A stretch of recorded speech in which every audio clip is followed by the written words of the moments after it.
Good evening, ladies and gentlemen, mothers, fathers, daughters, sons, brothers, and sisters. Welcome back to another wonderful night's racing here at the AFVRC, the Armed Forces Virtual Race Challenge. My name is Chris Buxton. I'll be one of your commentators throughout tonight's festivities. As you can see on the screen, we are in Norfolk's finest. I make no apologies for the fact that this is one of my favourite circuits in the entire UK. I love this place, and I'm very much looking forward, as we always do, to a great night's racing. Joining me in the box, I'm always happy to welcome back to my side the Scottish superstar himself, John Munro. Welcome back. Thank you, Chris. Yeah, good to be here as always. I think last week spoiled us, really. I mean, the racing at Daytona was phenomenal. We had a double win for Pete Plastow, if I can get my words out. First win of the season for him, and to take a double in such incredible style. That second race, Chris, how exciting was that? The battling was incredible. It was intense, and it's probably unfair to expect the same tonight, but I know what this series is like, and I wouldn't be that surprised. The wind is so strong, those flags can't even move.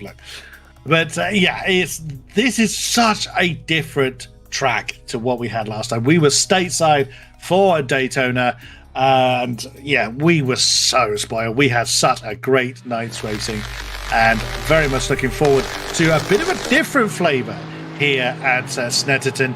There's a lot of right foot going on. There's a lot of straights, but that middle part, particularly the end of Sector 1, beginning of Sector 2, is really, really twisty, which is exactly as Chris Boland nearly gets a boot in the tail there.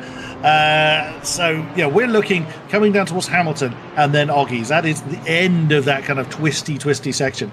But even still, this circuit still has several surprises in it. Let's try that sentence again. Where are our trouble spots this time? Well, coming into the hairpin, the Wilson hairpin, I think it's turn 2 or 3, is going to be a big opportunity for overtaking. Also, the braking for Brundle coming into Nelson. You're braking and turning at the same time. We saw in practice several cars really get that wrong. The tail does not like it, gets very loose, and will just spin you around. The exact same for at the end of Coram coming into Murray's. Exactly the same issue. Now, you as a racing superstar, Mr. Munro, what are your thoughts from a driver's perspective here at Norfolk's finest? It's a challenging circuit. I think it's one of the biggest challenges in terms of your braking ability. I think trail braking is hugely important here. You've obviously got, Brundle and Nelson, very, very difficult. This bit we can see actually right now. They're heading into Brundle. You're braking as you're turning left. The first corner is essentially just the hardest braking zone you can think of, and then you're always just trying to get the weight over and get fling back over to the right-hand curve for Nelson. It's so tricky. I can't explain it. It's so easy to go too deep, and also easy to just go too slow. It's a very, very difficult thing to get the most out of. And then you've got Coram and Murray's as well at the end there. The corner you can just see at the back of your shot there on the right. Again, an incredibly difficult trail braking section, and it just tests your skills with these very difficult, unique corners. And other circuits, it's about bravery, it's about commitment and all these sorts of things. But here at Snetterton, it's a lot more about technique and practice. And then you've obviously got the big technical wiggly bit in the middle as well, which is slightly more regular style corners, but it keeps you on your toes all the way throughout the lap. Well, here is the braking zone for Murray's. We'll stay on board with Ben Cullen, currently 6th position, just 0.005 of a second behind Kropp, who's had a storming qualifying in the 33 car. But right on board, over the line, all the way over to the left-hand side for Riches, this long double apex right-hander.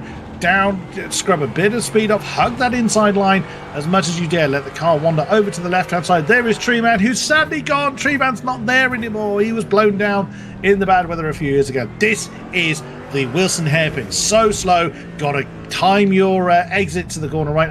And Ben Cullen. We have this every time, don't we? Every time we try and ride on board with someone, they pull over or they pull into the pits. Great shame, but that is going to be one of the prime overtaking spots. There's not a big braking zone into Ritchie's, into that first corner, but into that Wilson hairpin. You are very, very slow. It's one of, if not the slowest part of the circuit. So that is going to see a lot of side-by-side. So, championship standings then. Let's have a bit of a discussion about where we stand. Now, bearing in mind, drop stores are really taking their toll now. So, drivers really have to be careful about either incidents during races, and also obviously we always respect the fact that our armed forces are they're busy people. We always very thankful for their service. But of course, it does mean sometimes they can't attend every single round. But at the top of the tree, with 939 points, Chris Boland in the Air Force Aston Martin. But hot on his heels is Adam Barron in the number 5 Porsche. 923 points. That's only 16-point difference. Bearing in mind, it's 100 points per win. That is nothing. That is a blink of an eye. Peter Plastow, we saw really, really doing well in previous rounds, in third with the 312 Aston Martin. Then it is Luke Arpino in the 22 Porsche. We haven't seen him for a few rounds, so hopefully we will see Luke back in action in the number 22. Then is James King. He's up into 5th now. He has been our lead BMW for quite some time, and he's now inside the top 5. So storming effort there. He's on 764 in the number 23 car. Stuart McFadden, we didn't see him in the preceding qualifying session, so the amount of rounds he sadly had to miss is really taking its toll now. The dominator in the first half of the season is now really falling down. He's now down into 6th with 759. 3 points ahead of number 86, the Finch Aston Martin, the beautiful bright green car. Then Darren Berris in the number 40 Aston Martin is in 8th position, with Stuart Eatock in the number 45 Aston Martin in 9th, with Tom Stevens in the number 89 Porsche rounding out the top 10. Yeah, what a great list of names you've just given there as well. And we've seen peaks and troughs throughout the season. We did think Stu McFadden, had one hand on the trophy, you might even argue, just given his sheer dominance when he was actually taking part. But the number of rounds he's missed, unfortunately nothing we can do about that, nothing he can do about that. And it does mean he's probably not going to be winning this championship come the end of it. But what that does do is open it up to everyone else who has been here for most of the rounds. Of course, the two men involved right at the top of the stuff right now, right at the top of the standings, Boland and Barron. We've talked about them all year as being two guys that are very difficult to separate, and would you believe it, 1500s between them. I'm not surprised at this stage. Barron and Boland there, you can see 2 and 3, but interestingly enough, the man who's currently on pole position, Pete Plastow. Now this is of course the man on form for the championship. 2 wins last time out at Daytona, having not won any races before then. He's a bit of a dark horse at this point, I'd have to say, Chris. He's up to 3rd in the standings now. He's still quite a long way behind the front 2. And we've not really seen Pete quite have the pace of Boland and Barron throughout the season. He's been very, very close, but just not quite that last 10th or 2 he needs to be winning more races. However, he seems to have found it now, because he's 2 tenths up and he's on pole position at the moment. And obviously with those wins at Daytona, he's got the momentum. So will we see a sort of a dark horse take a late run for the championship here? Because there's still plenty of rounds for him to close that gap. Well, that's it. That is it, isn't it? I'm always a bit of a fan of a dark horse story myself. Not to take it away from the amazing consistency we've seen from the likes of Chris Boland, who we now look at. He was in 3rd position in the number 86 Aston Martin. But yeah, Peter Plastow I won't say from nowhere, because he has been a front runner, but a little bit intermittently, a little bit inconsistent. If we go right the way back to the beginning of the season, for instance, it was well inside the top 5 for the first race, then 0, and then a 2nd, and then it kind of fell away a little bit for quite a few rounds. Not always his own doing. Again, I mean, that's racing, isn't it? You're not always going to have the rub of the green, but there are times when luck, it's kind of helpful somewhere, and sometimes it abandoned Peter Plastow. And then, like you say, in the last couple of rounds, he's absolutely stormed through to put himself really back into championship contention, in 3rd at the moment, and well within victory's reach of that top spot. Yes, drop scores are going to muddy that water a little bit, but even still, he's in with a chance, no doubt about it. Absolutely. And bearing in mind the championship standings that Chris brought you earlier, that is with the 4 drop scores taken into account. So it does mean that, the drivers have been more consistent, can afford more bad races, and Pete has probably not quite had the consistency of his rivals. So for him, it's more important that he gets that consistency and basically scores as much as he can every single time out. He doesn't have too much flexibility there, or else he will drop further and further behind. But he's definitely put himself in with a shout. I tell you what, who else has stolen the show a little bit here? Benjamin Cullen. He's up to P2 in qualifying. This is the man who is currently sitting 21st in the championship in the number 16 Mercedes for the Royal Air Force. 344 points is all Benjamin scored, but I tell you what, he's not taken part in many rounds, and when he has competed, I remember how impressive he was at the likes of Knockhill earlier in the season. I think he actually took a win, didn't he, in the second race at Knockhill? So it's someone who can clearly, throw his weight around a little bit at the top of the field, and certainly put himself in the mix amongst the championship contenders, and that could be something that's pretty crucial come the results here, because if he can separate some of these contenders out, we're going to see bigger point swings. Yeah, absolutely. It's a shame we haven't seen Ben Cullen take part in more rounds than he's had. But exactly as you say, when he has been able to take part, he's been right up there at the top. So again, he's one of these drivers that has that ability to get in and get on with it. And as you can quite clearly see in the Mercedes, which we haven't seen the Merc at the top end of the field, but just not even a tenth of a second behind Peter Plastow. To put that in perspective, it takes the average person a tenth of a second to blink. We are talking about less than the time it takes to blink between first and second and third and fourth. Over a near 2-minute lap. That is incredible.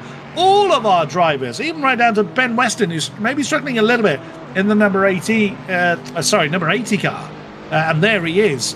So, yeah, maybe struggling to get into the rhythm a little bit, but over a lap that is as long and as difficult as it is, to be within a second of the car ahead of you is still not bad whatsoever. So what does this mean for the racing ahead? Oh dear, that's someone going for a exploratory route through the Norfolk countryside, somewhere I have been not only in real life, but I have also been on that bit of grass many, many times in virtual laps. I cannot tell you how many virtual laps I've been at Brundle and Nelson in my lifetime. Yeah, sadly I've been in the real grass there in a car as well, so enough times virtually and in the real world. It's such a tricky section, really. It truly is. It's a circuit. The way I always describe this circuit is it's very, very easy to be a long way off the pace here at Snetterton. Like, there's other circuits where you can get away with the odd mistake and it kind of closes the field, keeps everyone together. I'm amazed that the drivers are as close as they are. I mean, you're talking, even Ben Weston there has closed the gap down to about 2.5 blinks to Ward up in 15th. So, even then the gaps are so small, but around this place, that's not often the case. This is somewhere where just those little technical differences can lose you a couple of tenths every so often in the quicker corners, and you can very, very easily find yourself 1.5, maybe 2 seconds off the pace. And it's just about rhythm. If you can just find that rhythm and get in the groove, find your lines, you'll find that time coming towards the end. So it looks like the drivers have put in a lot of practice this week, which is great to see. And the pace is very, very strong. Now on board with, or not on board, watching Tom Stevens, another man who hasn't been at too many of the rounds this season, but when he does show up, he's always been unbelievably quick. And he's currently about 1.5 blinks behind Barron in 4th. We've just seen Boland jump up to 2nd on a 154.9, and he is only 5 thousandths. So that's a very, very small and fast blink that he is behind Pete Plastow. That is your new unit of time measurement now. The blink. Look at that from Chris Boland. 5 thousandths of a second behind Peter Plastow. Superb. There is Ben Cullen in 3rd in that roaring Mercedes. Absolutely love it. Good to see Luke Arpino back with us. We mentioned him earlier on. We haven't seen him for a few weeks. He is back with Peter Plastow by the narrowest of margins as qualifying has now come to an end.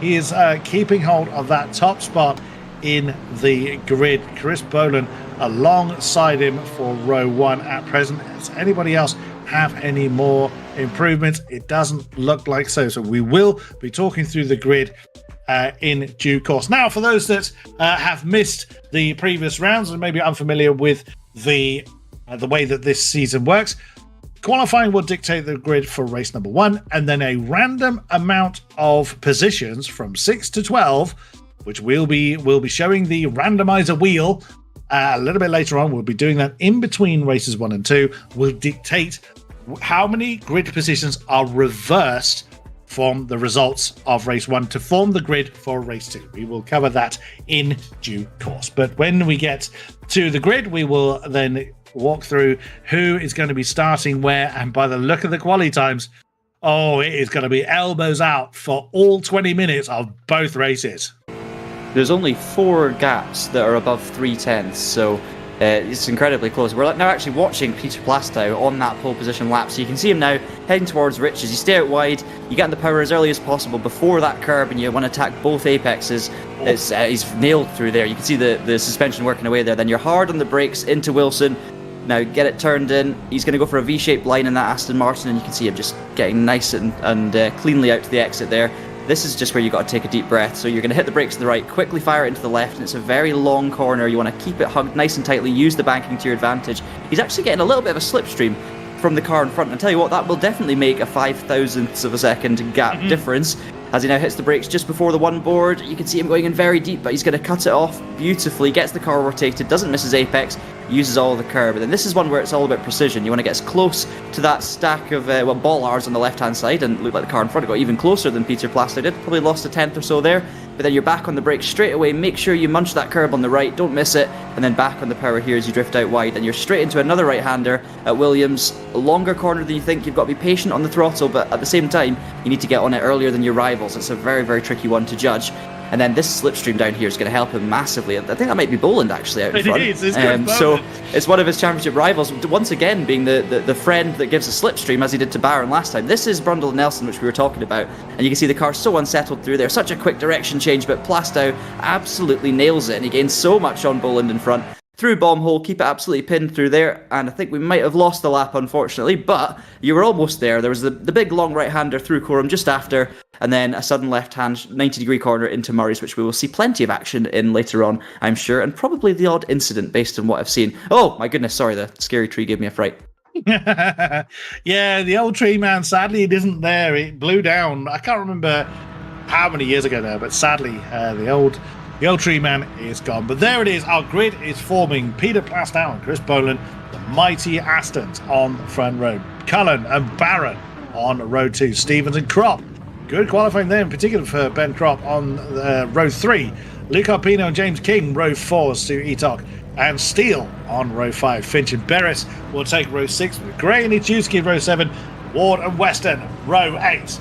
Enough of the grid. It is time to get this race underway. We know the process by now. It is time to wind them up. Wow, that was a quick drop, and that Mercedes has gone absolutely nowhere. What a great shape for Ben Cullen, falling down through the field with Boland and Plastow side by side, coming down into riches for the first time in anger. They're still side by side. Plastow on the inside line. Here comes Barron. Great bit of slipstream. Does he try to part the waves? I wouldn't recommend it. So lots and lots of side by side, as we always expect. Oh, Boland's gone a bit deep. That's given an opportunity to Peter Plastow now, but can the light and agile Porsche split the two Astons? He's trying. He's forcing the outside line, coming down through Palmer. Can't quite get it done. It's Plastow from Boland, from Barron, your top 3. We might as well have picked this straight up from Daytona, as we see a spinner off in the background. That's Cullen again. So Cullen's had a nightmare first lap. What a shame. The man who showed all the pace in qualifying, and it's just not coming together for him in this first race, but plenty of time to recover. Meanwhile, as I say, it's pretty much as we were. It's Plastow, Boland and Barron once again. These three locked out the podium in the last 2 races, and it looks like they're going to be fighting out for the win again. And yet again, it's Plastow with the advantage early on. You can see how late on the brakes Adam Barron got there as they headed through Augies and now towards Williams. This is where we'll see the car differences as well, of course. Barron and Stevens in the Porsches, and bearing in mind as well, Stevens has been right on the pace of these guys throughout the season as well when he's been there, so I wouldn't be surprised whatsoever if this was a 4-way battle, actually maybe even a 5-way, because Luke Arpino of course returns for this particular round, as we see a replay now of Jack Ichewski on the inside into Wilson's. He's going to lose the rear on the exit, isn't he? He's going to put the power down. There it goes. Got on the brakes nice and early, but that's going to hurt him a little bit, unfortunately. Yeah, just asking a bit too much of the rear tyres through Williams for the first time in anger. But it's Aston from Porsche, your top, Porsche. There is Luke Arpino in the next one. Well, then BMW, Bradley Kropp in 6th position. He is king of the Beamers this time around, well inside the slipstream of Luke Arpino. So then with the field starting to establish their pecking order, as we come over the line, obviously ignore these lap times, they are fairly meaningless. James King on the back of Darren Beres for that 7th position. Oh, that's Beres, he's gone in deep. He's going to lose a lot of momentum, just about closes the door. Oh my goodness me, in comes Steele. He wants to try and nail both of them. So James King actually got out the throttle there to prevent nailing the back of the Aston Martin. Didn't fancy trying to cut back underneath him. and that gave Steele an opportunity to try and take that position. No, I'm not making the obvious analogy you're thinking of. As we see Stu Etok and also Finch in that lovely green Aston Martin still hanging on in there. Duncan Steele had the opportunity, didn't quite pull it off as the BMW is back ahead as they come through Agostini once more. Great heads-up driving there from King. I have to say, if this was a hazard perception test, he'd have passed with flying colours. You could see Barris just recovering from his wide moment there, and King knew what was going to happen. If he kept the power down, understeered into him, there was going to be a collision, and it wouldn't really have been either of their faults. So he took the sensible route, backed off, and obviously that gave Steele the run, but he couldn't make the most of it. So at the end of the day, it's as we were, but some great racing throughout the field. And now we're back looking at that front back, and there's a big shunt in the background. That's going to be, I believe that's Stu Etok, who's lost the back end coming out of Williams. We don't know if there was contact or not, but it was a huge impact either way. You can see the damaged bodywork of the Aston Martin teammate there to Chris Boland, who we watch now. So Stu is going to be very frustrated after that one. It looks like he's going to lose it all on his own. Yet the car was unsettled. It's a big hit, bearing in mind that was slow motion as well, and he was right in the middle of the circuit. So well done to everyone for avoiding him. But it's not been a great season, or a trouble-free season for Stu Etok to this stage, unfortunately. He's shown flashes of pace, but few too many mistakes potentially. Meanwhile, Boland, he's got a good run now in Plastow, and this race is set to go the distance, I think. Oh, yes, it is. So there it is. 2 Astons, followed by 3 Porsches, and then the BMW of Bradley Kropp rounds out the field. Fastest lap of the race at the moment to Plastow, but by a very, very narrow margin. He cannot shake that ever-determined number 86 from his mirrors. Exactly as you said, John. This is an exact continuation of last time out from Daytona. It's pretty much the same names, not quite in entirely the same order. Certainly the podium occupiers are currently as they were from stateside. That doesn't mean it'll stay that way. We've seen how easy it is to make that all-crucial mistake, that race-ruining error, you know, putting the power down slightly too early, just running a little bit too wide, etc., etc. So, Boland in the tyre tracks of Plastow. This is where the Porsche is a little bit stronger than the Aston. So you can see that gap starting to come down a little bit, or did briefly, between Barron and Boland.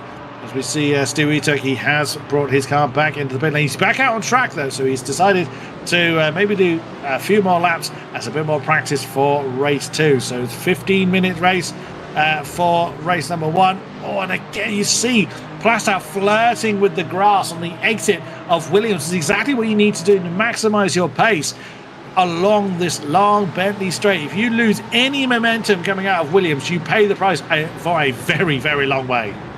Yeah, certainly. And you can see, as you pointed out, Chris, that the strengths of the cars coming in at different points there. The Porsche dropped a little bit behind in Sector 1, but then Barron was just able to ease that gap back down for the second half of the lap, carrying good speed through the medium speed corners, and obviously that Porsche is good under traction as well. So the Aston Martin's a bit of an all-rounder, but it's got good grunt, and you'll see now that Plastow and Boland begin to stretch their legs potentially as we head on to the next lap. But Boland's gone in deep there. He's going to run onto the gravel a little bit. I tell you what, he got away with it, didn't lose too much, but that's definitely going to help Barron continue his momentum towards the front 2, but a bit more slipstream as well. You can see Stevens is not going anywhere either. Arpino's actually closing the gap slightly back to the top 4, but I don't think he's quite got enough to stay with this pack if there's no mistakes. I mean, you can see there the lap times, all 5 of them. I think everyone was between a 55.5 and a 55.7, and around this circuit, this long with this many technical corners, it's really, really impressive stuff. But I've come to know this series pretty well, and it's unsurprising. You know, these guys are right at the top of their game. This man, he'll be thinking what could have been. He could have been in that front battle. He's now going to make his way back up into the top 11 at least, ahead of Etienne Gray, although Etienne's putting up a good fight, but not going to do it into the hairpin. So that's 1 position for Ben Cullen. He's now into, I guess, the fight for the reverse grid. The more positions he can get now, the more chance he's going to have of nabbing that reverse grid position. And he could be very, very strong in race 2, but unfortunately, he's thrown away his chances here in race 1. And yeah, real shame, because I do think he had the pace to stick with this top 4 battle. And we're seeing, yeah, Plastow's just getting no breathing space. Boland all over the back of him, and Barron's just 1 mistake away as well. Yeah, very true indeed. Stevens just falling a little bit off the back of Adam Barron at the moment. There's that white Porsche, as just mentioned. Again, both Astons flirting with the grass, not losing too much pace. Well, they did. They lost equal amount of momentum there as Adam Barron closing in on the back of Chris Boland, but he's not close enough to make a challenge into Brundle. The tyre, that's each car just in each other's tyre tracks. Again, Plastow just hitting that deadly sausage curb on the exit of Nelson. It is really, really severe that sausage curb, and it just heavily disrupts the momentum. It pushes you that little bit too wide, so you've got to adjust how you would then attack bomb hole and coming down towards Corum. If the guy behind you gets it right, which is exactly what Boland did, you will be under pressure. Over the line once again. Already half the race gone, and these four still locked in head-to-head battle. Again, it's Baron with the next new fastest lap, gaining all the time on the back of Chris Boland, and Chris Boland wouldn't know he's there. He will realise that Porsche is getting ever bigger in his mirrors. Oh, was that a little bit of a twitch from the 86 car? If it was, he was able to close the door just in time to prevent Adam Barron having to go into the chicane, into the hairpin once again. I think it's safe to say now Arpino has lost the train, unless there's a Legends Cup-esque battle for the top four. I think Arpino is probably not going to manage to pull himself back into this one. It looks like a four-way scrap at the moment. Barron certainly looks to have good pace, as does Boland. Both of them potentially looking stronger than Plastow. Maybe that's just the slipstream coming into effect. Of course, Plastow doesn't have the advantage of that slipstream, which is what's so good about this form of motorsport. We're not seeing many overtaking opportunities here at Snetterton. It's kind of line astern, even though they're very close. We're not seeing any, rash dives or anything. We're not getting the same situation as we had at Daytona with the massive long straights and the chances to really slingshot yourself up into a winning position. So the drivers are really just thinking their way through this now. They've all got good pace. Baron hitting his apex beautifully there, and Plastow actually stretching out a bit of a gap. But it's definitely a thinking game around here. You're waiting for the mistakes from the car in front. You're trying to hold on to your tyres, hold on to your composure, and be in a position to fight. Stevens 6/10 back, and it's Baron on Boland now, who's looking racy. As you see there, peeling out of the slipstream just a little bit down the inside towards Brundle, but thought better of it. He's going to look for a good exit, and he's going to get one here, but this is not an overtaking spot. Boland's got it all covered through the bomb hole. Meanwhile, I'm just spotting as well, Etienne Gray's had some issues, dropped down to 16th unfortunately, and is out of this race, so they'll be starting from the back of the grid for the next one. Slightly unfortunate there. We didn't see Etienne Gray for the first half of the season, who joined us a couple of rounds ago, so we haven't potentially seen the entire pace that Etienne can put on.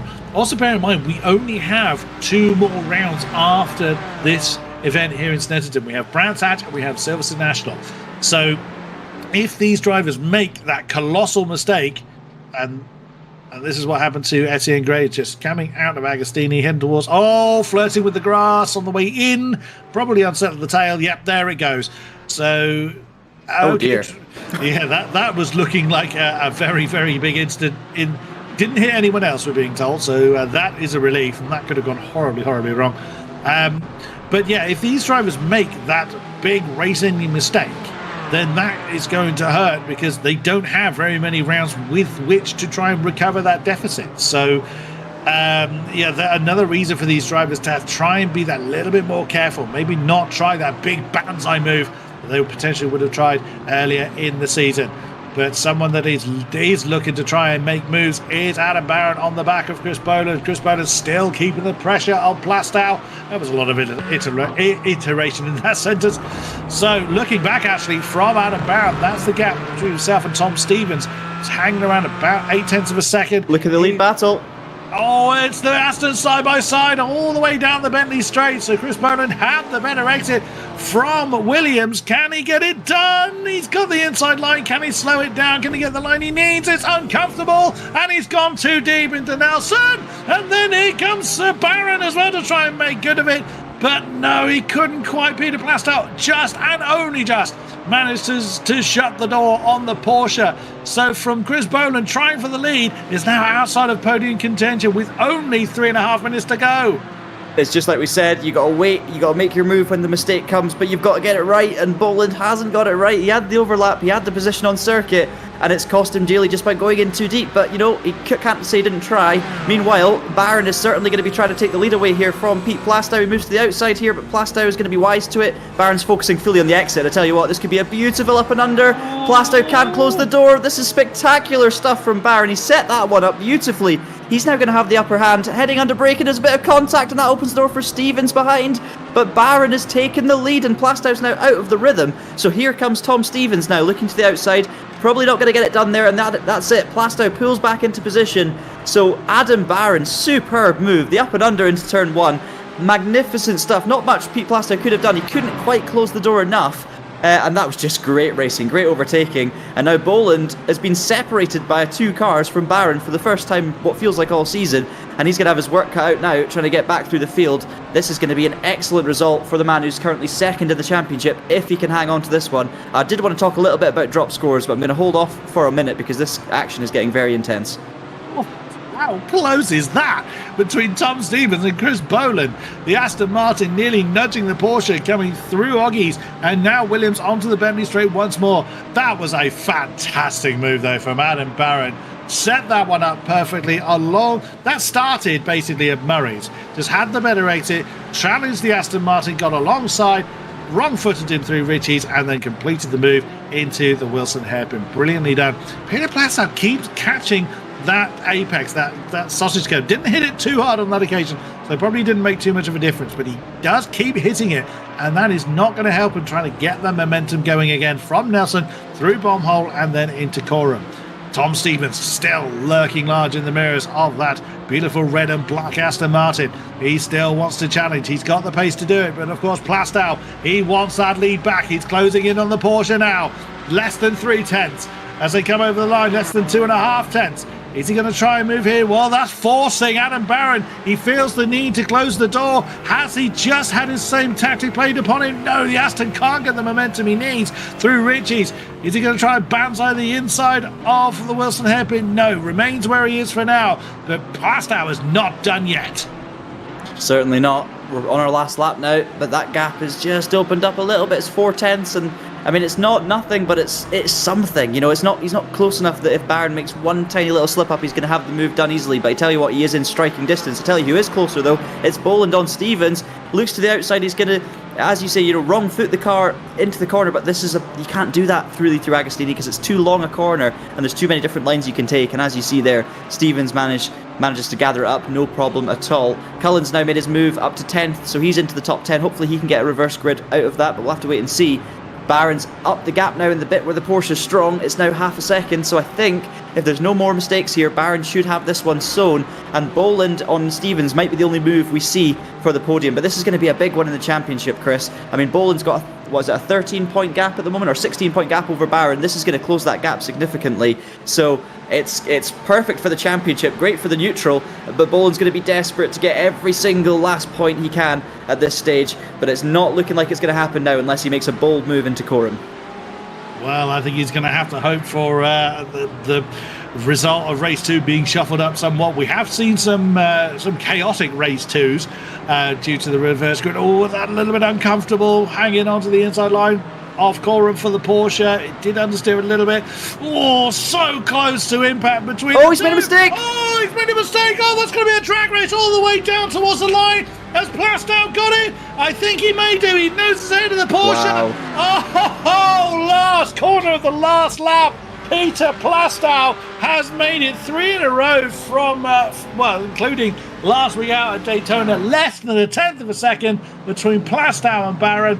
Exactly as you said, John, just kept that pressure on, forcing the mistake, and in the right place at the right time to capitalise. Wow. I mean, talk about small margins that could make a big difference. That's huge, and it could be huge in the championship as well. It's a lot of points lost by Barron there, and it wasn't even the last corner, it was the straight. He was through the corner. He'd done the hard bit, he'd turned the car, and then he got out on the power. There was no contact, I have to be clear there as well. Plastow didn't touch Barron. He got very, very close, but thankfully for him, there was no contact that caused that slide. Barron did it all on his own, just desperate to get the power down, couldn't do it. Through came Plastow, and I mean, incredible stuff. To see someone lead out at the last corner and have the advantage and then still lose it to the line, superb stuff. And that's 3 in a row now for Peter Plastow. He is going to be over the moon.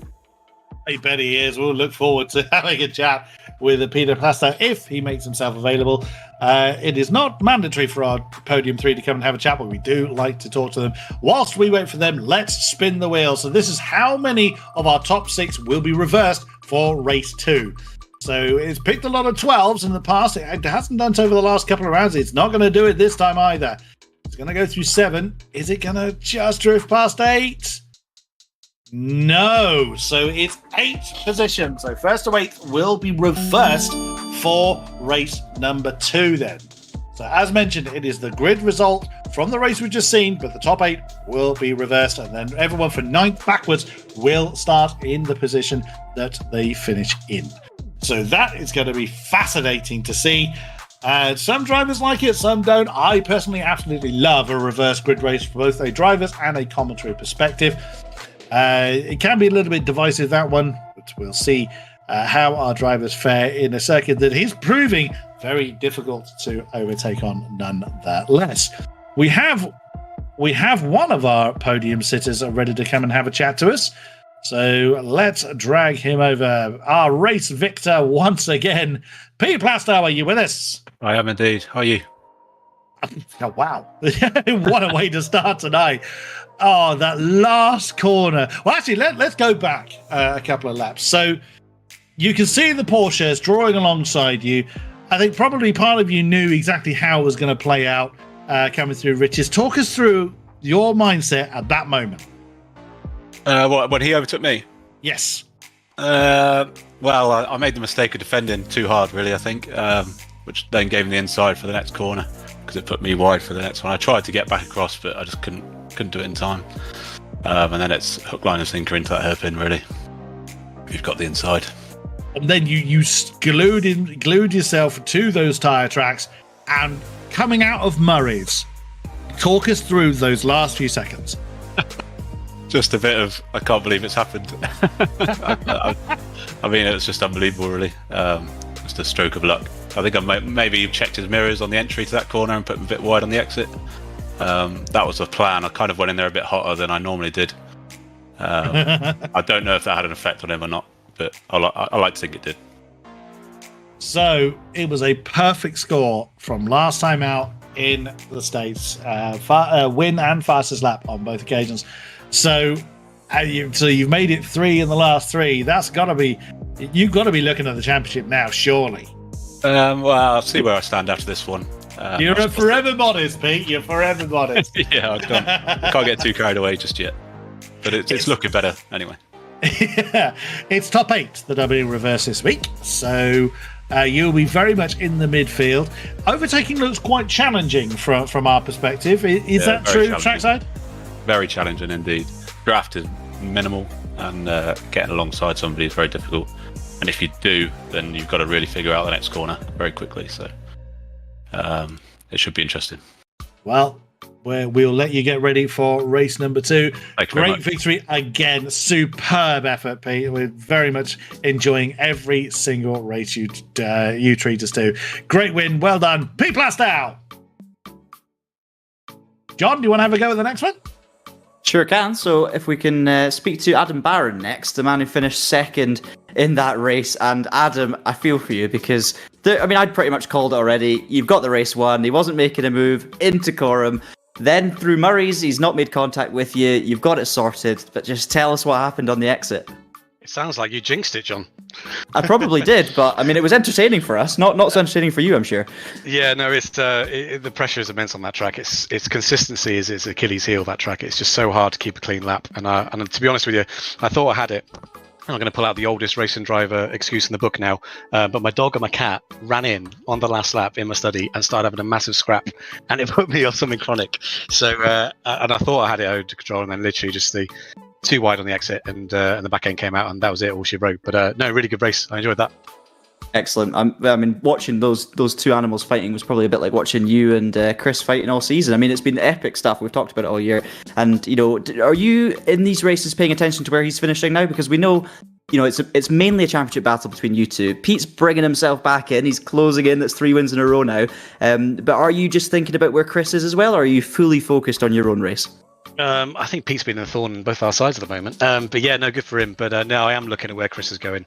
I'd like to say I'm playing the long game, but you know what it's like in a race. You get near the front and you want to try and do as best as you can. But obviously finishing in front of him, and thankfully to Tom, he managed to get in between us, so that's a few extra points coming my way. But yeah, obviously in the back of your mind, you are thinking long term, what's going on. But I still want to do well in the races. I still want to win. Didn't get one on that run, but we'll see with the next one. Yeah, I mean, it was obviously frustrating at the end, but I tell you what, the move you made for the lead as well was superb to watch. Just sets, it's just a perfect textbook move and showing us all how it's done. So that was great to see. Are you going to be, aiming for more of that in race 2, I think? I mean, you're starting from 7th on the grid, so you've got a lot of cars in front. Have you got any sort of strategy in mind? Are you going to be playing it easy and waiting for mistakes, or are you just going to be absolutely sending it? Again, I think the key is just to keep it clean around here. So you see what happens with the cars ahead, if they make an error or not. Try and make a move when you can. But other than that, just as long as you keep your own nose clean, you're in with a shout. So that's what I'll be trying to do next race. Super. Well, we wish you the best of luck. Thank you for all the entertainment as always. And yeah, have a good one in race 2. We'll be certainly looking out for you guys fighting your way through the field. Thank you very much, gents. Super. And then Chris, I believe, is going to speak to our 3rd place finisher now, Tom Stevens. We haven't spoken to Tom for a while, so let's drag in our 3rd place finisher. Tom Stevens, are you with us? Good evening, how are you? We are absolutely bouncing in the commentary box. You must have enjoyed that. So one of our Royal Navy representatives. Wow. You were in the right place at the right time to pick up things when it went wrong for Chris Boland. Talk us through it from your side. Yeah, I think that one was a bit of a gimme, to be fair, because all through practice, qualifying, I was a good half second off the pace anyway. So I was just sinking at the back, waiting for something to happen. Luckily, it did. But again, it's just them guys had their legs on me tonight, so it was a bit of a gimme, but I'll take it. Well, that said, you were always within a second of the back of Alan Barron until such time as he then started to engage in the Astons ahead of him. So you were still there. I think you've been doing yourself a bit of disservice there, Tom. Yeah, it's just the Porsche. Like Adam just seems to have it hooked up. Like every corner that he was cooking, I was a little bit slower at, and then I'll catch him in a bit of sector 1, a bit later on the brakes, and I'll catch him up, and then they'll get the legs on the back straight and stuff. So it was a bit of give and throw, but yeah, stayed within that fighting range. So when someone did make a mistake, I was there to grab it. So no, it was a good race overall. So you'll be starting from 6th on this occasion. Is it eyes forward, or are you kind of thinking, hang on, I'm going to be under pressure from behind immediately? Well, I haven't had a very good record of reverse grids, so we'll see how this one goes. I'm just going to try and keep it clean and just try and stay with the front group and just see what happens. Tonight could well be your night, Tom, and we very much look forward to the result. Great stuff, great podium, and we look forward to race 2. Thank you very much, Tom Stevens. Cheers, guys. Oh, as always, the first race proving very, very entertaining, and as mentioned, it's the top 8 that are being reversed for race number 2.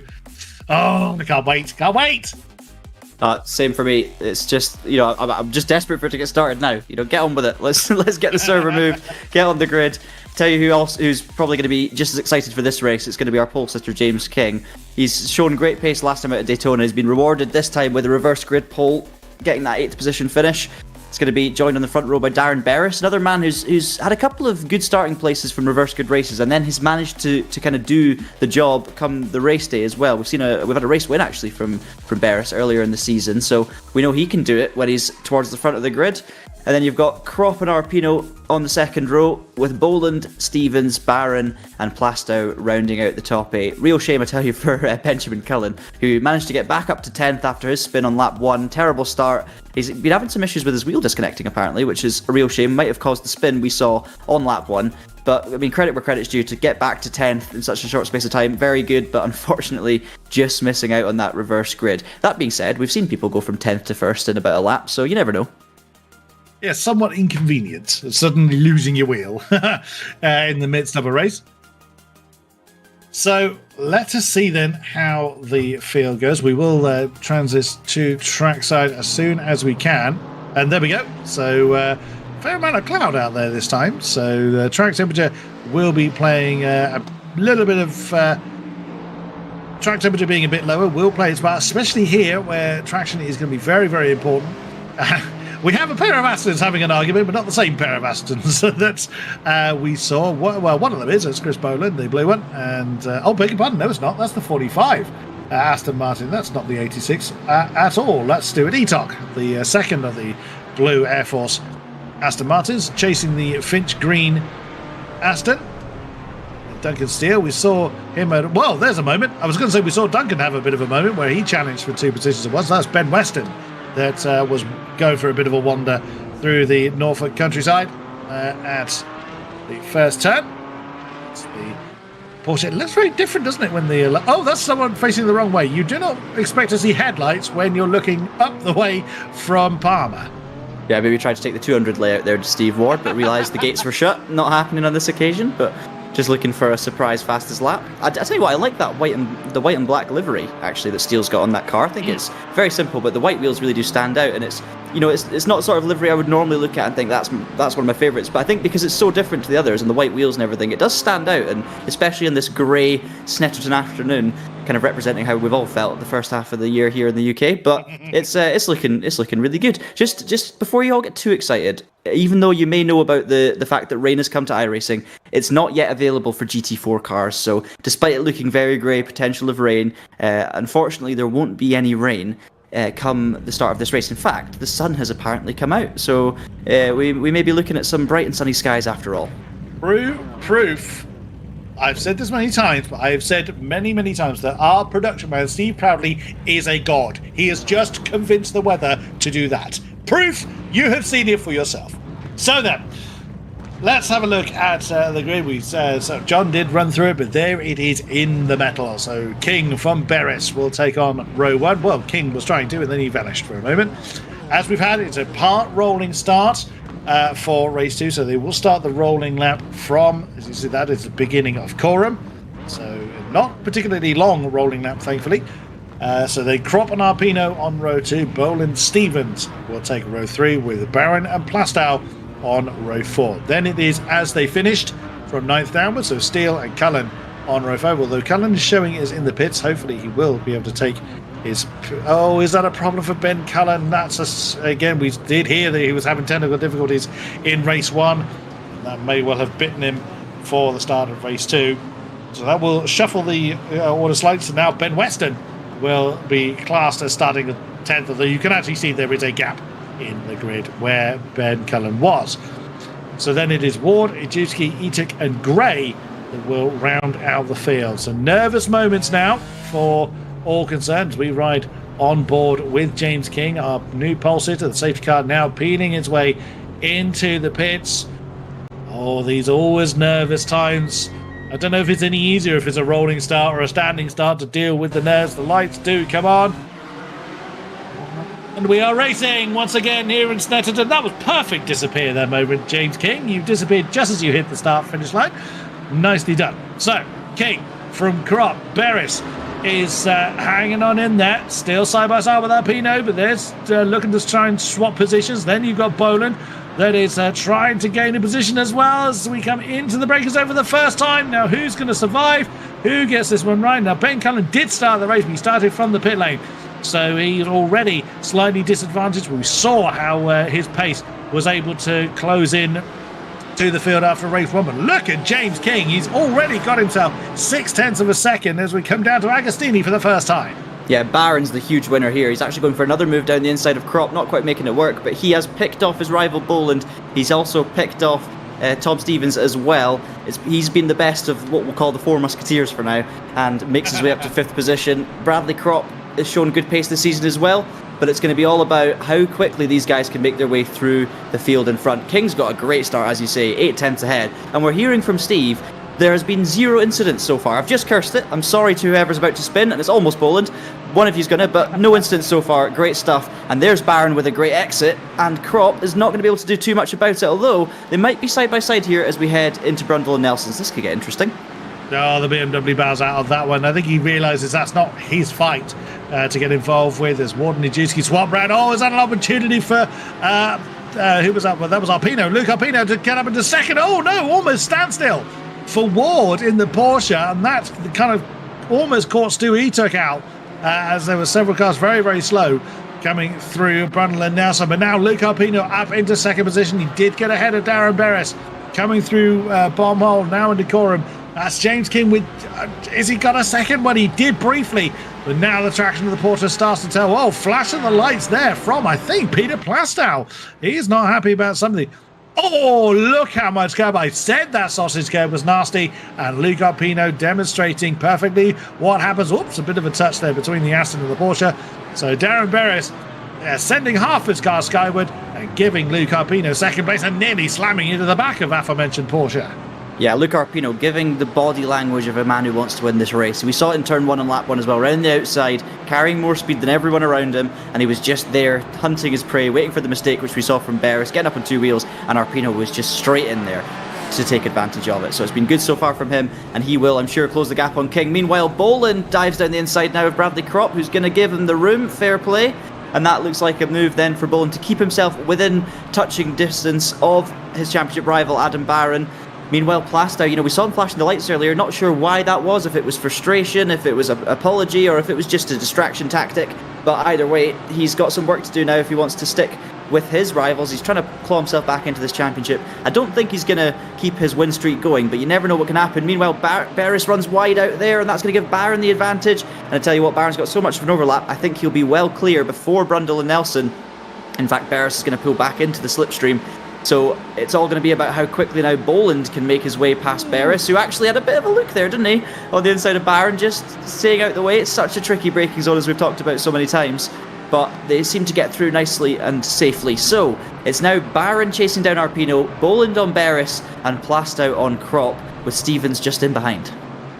Oh, look at this. The lead train from 1st to 8th at the moment, as James King has been reeled in a bit by Luke Arpino. We look at Darren Barris. Oh, no, that's a mistake. He flirted too much with the grass on the exit of Murray's. That's given all that momentum to Chris Boland. He's actually staying out of the way. He's not trying to shut that door. Again, he realises that's an inevitable move.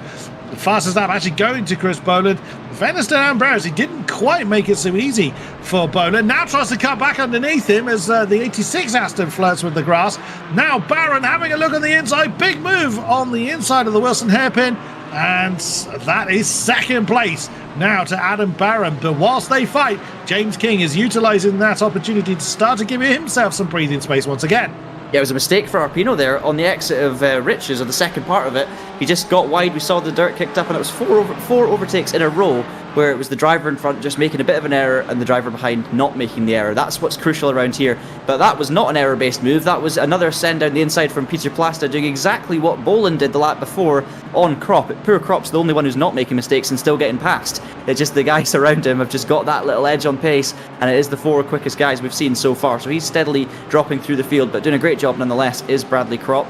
Now Plastow will be looking ahead to Darren Barris. We've seen Darren pushing very hard in this race, making those little mistakes, and Pete will be hoping for one more from his fellow Aston Martin driver. Meanwhile, Barron just closing that gap down on King. We're only 5 minutes in, and he's already got it down to half a second. So, it's that thing we always talk about, that inevitable energy that comes with a driver on form with the pace, and King will have his eyes glued to the mirror, I am sure. So let's see what he's made of. Let's see him get the elbows out and see how long he can hold on to this lead. James King doing everything he possibly can to keep as much distance between himself and the ever-persistent Adam Barron. Tom Stevens, inside line of Coram. Excuse me?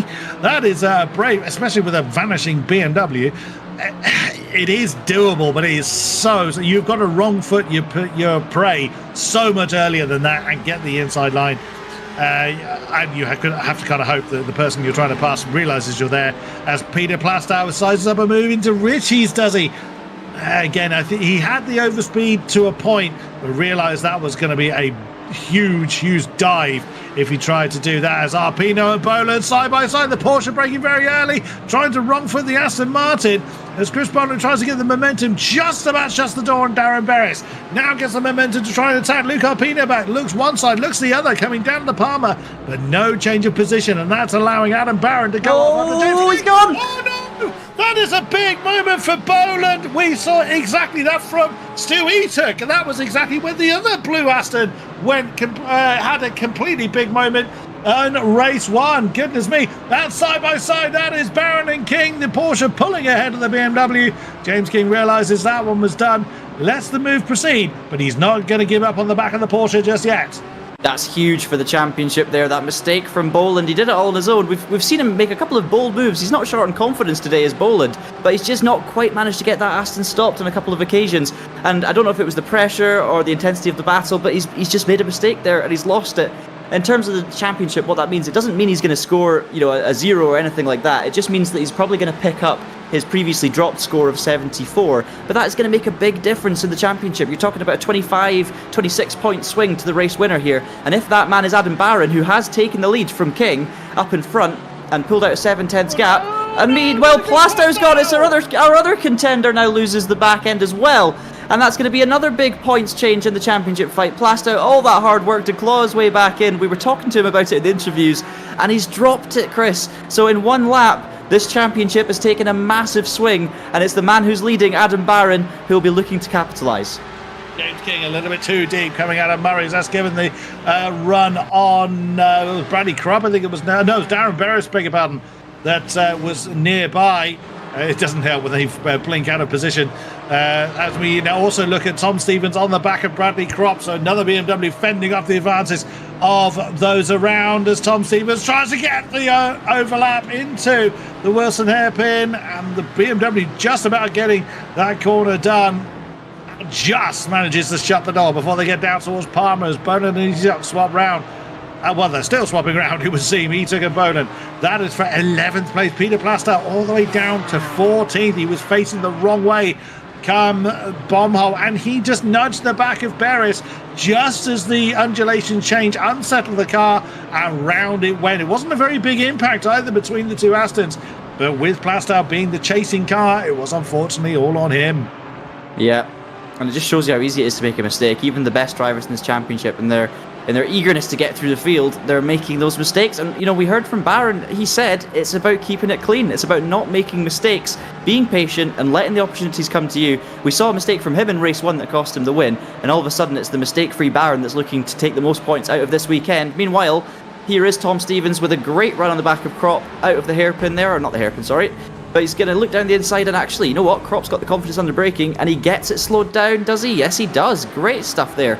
Bravery and confidence from Bradley Krupp keeps him in 5th place. Stevens has to pull back in for now, as we now take a look further down the field, and there's Stu Etic. He's got Boland behind him, so Boland's on the charge to try and recover some sort of honour in this race, a few points at least. Stu Etic's at least got his front bumper on his car this time. He'll be needing to hang on to that one and not make any more mistakes, but he's looking down the inside now of Ward into the... Oh, he's so close there into Coram, but he's going to have to back off, and then we're probably not going to see a dive here into Murray unless Boland gets confident, as we've seen all day, but no, he's going to be nice and tidy, look for a good exit, and then try and nail it out of the corner. Just a thought here. James King, he's only 3/10 off the back of Barron, so I don't know if that was a mistake from Barron. I think it was actually just a fast lap from King. I think I saw a flash of purple up there. So I tell you what, James King has shown some superb pace, and we're just getting confirmation it was fastest lap of the race there for James King, a 1:55.3. And I'll be honest with you, I thought the race was over for this lead battle, but King is applying the pressure and Barron's feeling it. Oh, as we saw the tail.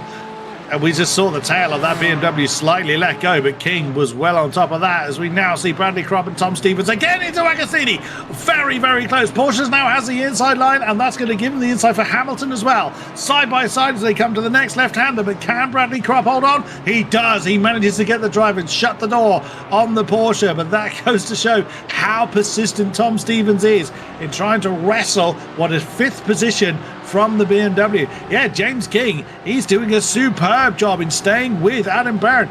Is this going to be... This would actually be a potential first podium for James King. Can you imagine if he does manage to wrestle that win from Adam Barron?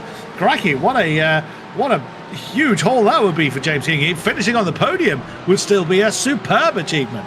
Yeah, the BMW fans are getting excited at this stage. We've not seen that car up in the dizzying heights of the podium this year. King's been the man to do it, though. He's had the pace of all the BMW drivers, and he's been there or thereabouts, just kind of on the fringes between 5th and 10th on a few occasions. He was really strong at Daytona, and we were kind of putting it down to the car, simply because we hadn't seen him quite that strong up until that point. But I tell you what, he's sticking with the man who is probably going to leave this race with the championship lead. So it's incredibly impressive. He's in the slipstream, and he's not lost any time on that lap either. It's still 4/10. 55.31 from Barron, 55.40 from King, so less than a 10th in it between the front two, and they're just running away now from Arpino and Barris, who don't have anything to answer, really. Boland still outside the top 10, still trying to make moves, but it's not going to be the points he needs. It's going to count as a drop score unless he can pick up maybe 5 or 6 more places here for Boland, so it's not as if this is going to give him much damage limitation at all anyway. We also saw Stevens make a mistake there, I believe, and Boland got so wide through the first corner, got away with it. And Arpino and Beres continue this battle now for P3, and it could go either way this one. Yeah, we've got so many battles to deal with. Also, guess who's keeping Chris Boland company? Pete Plastow. He's also right there. So that battle still hasn't dissipated. It's just for a different position in this race as it was before. As we continue to see this fascinating battle between Luke Arpino in his Porsche against Darren Beres in his Aston Martin.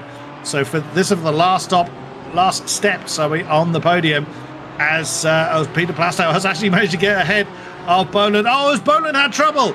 Oh no, has Chris Boland retired from the race? If he has, hopefully we'll be able to catch up with the replay on what happened to the 86 car. He has jumped back to the pits, and that is Chris Boland out of this race. It literally can't get any worse for the what is likely to be the former championship leader after this race.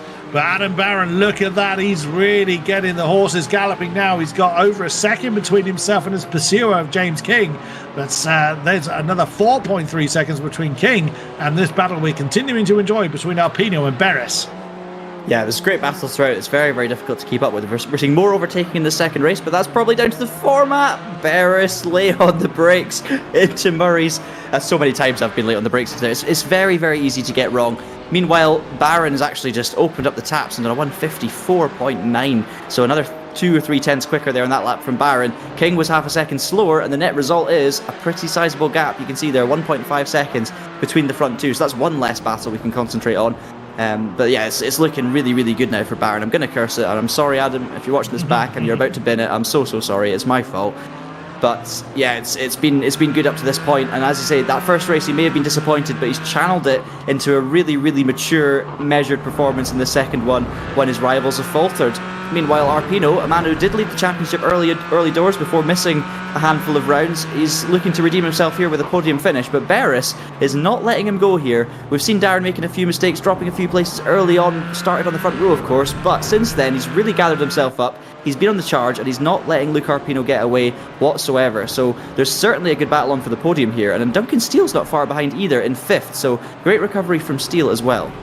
Yeah, I was going to say, this will be a very strong finish for Duncan Steele, finishing inside the top 5, as it has been a bit of a difficult season for him. It's been towards the tail end of the results and the rounds we have seen him in. Hasn't been able to join us for all of them. But as we conclude, well, the checker flag is already being readied. No, add another 15 minutes. I think we said it every week, don't we? We almost want the racing to continue. I think King has decided to just settle for where he is, and you can't really blame him. He's done a brilliant job in challenging for the lead, led for certainly the first half of this race, but I think he's kind of conceded that he wasn't going to catch this incredible performing Porsche through Murray's and towards the line for the. He's already giving himself a wiggle. He's got 4.4 seconds to the good. To your winner in race number 2 here in Snetterton is the number 5 of Adam Barron. Superb stuff, but James King in the 23 Beamer takes that second spot. Arpino just holds on to 3rd, Beres 4th, Duncan Steele in 5th place. Take him out, so well done. Crop 6th, Stevens 7th, Finch 8th, Juski 9, and Etic rounding out the top 10. Peter Plastow, what might have been for him were it not for that unforced error, dropping him towards the tail end of the field. But as I love to say every week, what a race! You might be surprised, but that's only Adam Barron's second win of the season. He's had so many second and third place finishes. In fact, he's been on the podium in a majority of races he started, but that's only his second victory. And this could be the night that, you've seen the inseparables separated, as it were. The man, of course, who was leading the championship, Boland, had that advantage. He'll have lost that and some here tonight. The drop score's coming in handy for him with his consistency, of course, but it has taken a swing in the favour of Adam Barron. So I guess we'll have to see what happens next time, but with 2 rounds to go, or two evenings to go, so 4 races, of course, the championship's just getting hotter and hotter. Real shame there for Pete Plastow. He made a mistake as well, and that's going to throw him a bit further away from the lead 2, which could have a big impact as well. But more great racing, some super performances as well, some real standouts in that second race there. King, Steele in particular, and Arpino hanging on for the podium, so great racing all round. Absolutely. That is, every week I leave these races with a huge grin on my face. Thoroughly love the racing we have seen in the AFVRC, and once again, we have been treated to a fantastic night's racing. Didn't go the way for everybody. Again, that's motorsport, whether it's simulated or real. Not everybody has a good night, but we do have our first interviewee ready to come and have a chat with us. Luca Pino, are you with us? Evening. It's been a little while since we've had a chat to you. Welcome back. We've missed you for the last few weeks, but what a performance. Well done. Yeah, pretty happy with that. I just having a chat with Darren. It was close, but I really enjoyed that. So I mean, what's the secret? What is there a magic formula, or is it just kind of right place, right time, getting into the rhythm? What is it from your side? For me, I've been a bit off pace in this race, to be honest. The first race, I just struggled to match the top four. But once I saw they were knocked out or had issues, I knew I had a chance of a top three. So, yeah, and I pulled it off, luckily. So, pretty chuffed. I can't say it's any formula. I think just right place, right time, and no accidents was the key. Yeah, absolutely. So, yeah, you've got to be pretty pleased with yourself after that. Yeah.